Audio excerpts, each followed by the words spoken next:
Terima kasih masih di Sapa Indonesia Pagi, Saudara. KRI Tongkol mengevakuasi satu jenazah di perairan Selat Bali yang diduga penumpang kapal Tunu Pratama Jaya yang tenggelam Rabu malam lalu.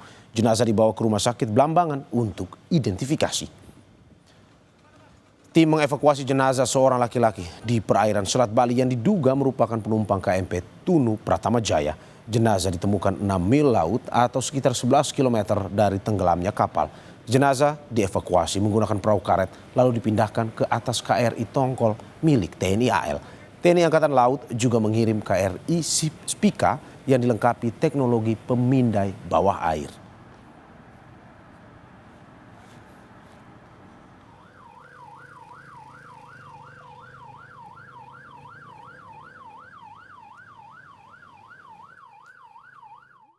Untuk lebih meyakinkan kembali, TNI Angkatan Laut mengirim satu KRI lagi yang berspesifikasi underwater detection, yaitu KRI Spika dari Pusit Rosal yang malam ini akan berangkat langsung ke lokasi.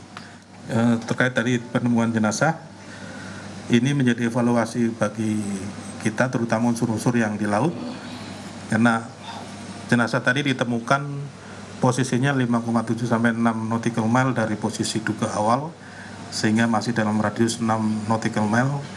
Tadi sudah dievaluasi untuk kita besok melaksanakan pencarian lebih intensif lagi di radius 10 sampai dengan 30 nautical mile. Dan untuk memantau perkembangan terkini pencarian korban KMP Tunu Pratama Jaya, kita sudah terhubung dengan jurnalis Kompas TV, Nyoman Denny, dan juru kamera Cilmi Ardianto Fani di Banyuwangi, Jawa Timur. Selamat pagi Nyoman, bagaimana rencana update pencarian pada hari ini dan juga terkait dengan informasi konferensi pers update dari pencariannya. Seperti apa dari laporan Anda?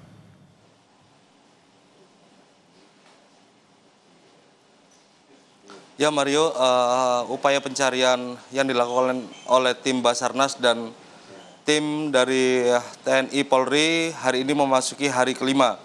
Dan tim SAR gabungan ini melakukan upaya pencarian dengan memperluas area di bagian selatan di kawasan dari Selat Bali. Dan tim SAR dari TNI Angkatan Laut juga mengerahkan 2 kapal perang canggihnya, yakni KRI Pulau Vanildo dan KRI Spika untuk melakukan deteksi di kedalaman di bawah laut. Dan KRI Spika dan KRI Vanildo ini memiliki alat canggih yaitu berupa ROV, yakni remotely operate vehicle, untuk melakukan analisa dan melakukan riset terhadap objek yang ada di bawah laut. Dan pada hari ini direncanakan alat ROV tersebut akan mulai diturunkan di dasar laut untuk melakukan riset dan melakukan pemantauan objek yang diduga dari kapal Tunu Pratama Jaya ini. Selain itu, pihak dari tim SAR TNI Angkatan Laut juga mengerahkan sebanyak 15 penyelam dari Dislam Bair dan juga dari tim Kopaska untuk melakukan penyelaman. Namun mereka akan mulai melakukan penyelaman setelah ROV tersebut mulai melakukan deteksi terhadap objek yang ada di bawah laut. Dan direncanakan pada hari ini tim SAR gabungan ini melakukan penyisiran di sekitar area hilang kontaknya dari KMP Tunu Pratama Jaya, dan diduga ada pergeseran karena arus di sekitar Selat Bali ini cukup deras, dan itu menjadi tantangan tersendiri bagi tim SAR gabungan untuk melakukan upaya pencarian. Mario. Informasi dari konversi yang akan dilakukan ini di jam berapa dan apa yang akan disampaikan? Apakah terkait dengan update pencariannya atau bagaimana?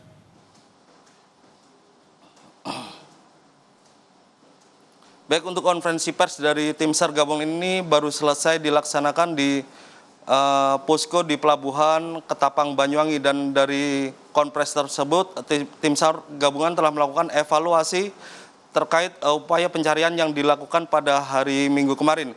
Dan hasil evaluasi memang tim SAR dari TNI AL pada hari ini mengerahkan 2 kapal KRI dari Pulau Vanildo dan KRI Spika untuk melakukan upaya pencarian menggunakan teknologi ROV tersebut untuk mendeteksi objek dari yang ditemukan di tengah laut yang diduga dari KMP Tunu Pratama Jaya. Sementara untuk jenazah yang ditemukan pada hari ini juga bertambah 1 orang, dan saat ini dilakukan evakuasi dari tengah laut menuju ke rumah sakit Belambangan Banyuwangi. Dan totalnya ada 3 jenazah baru yang ditemukan pada hari kemarin hingga hari ini. Mario.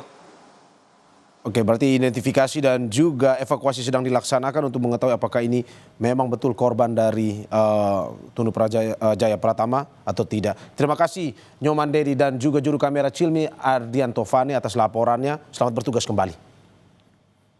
Saudara, kita ke